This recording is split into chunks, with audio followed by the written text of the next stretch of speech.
পড়াশোনা করতেছিলাম। আচ্ছা শুনো, বাজারে যেতেছো না? বাজার থেকে আসার সময় বড় একটা হাঁস নিয়ে আসবা। বড় হ্যাঁ, বড় একটা হাঁস।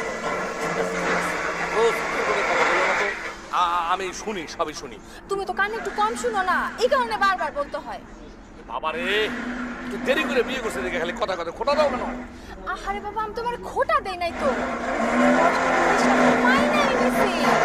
আরে বাবারে, খাইছি তো, দেখলাম না তোমার সামনে তো খাইলাম, আবার খাওয়ানোর কথা বলছি।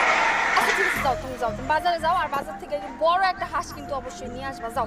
অসুবিধা নাই, তুমি ঘরের ভিতরে যাও, আমি বড় দেখে নিয়ে আসবো না। আচ্ছা তাড়াতাড়ি আইসো তুমি।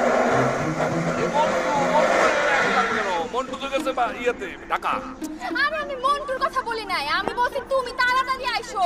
এই, এত চিৎকার করে কথা বলছিস কেন?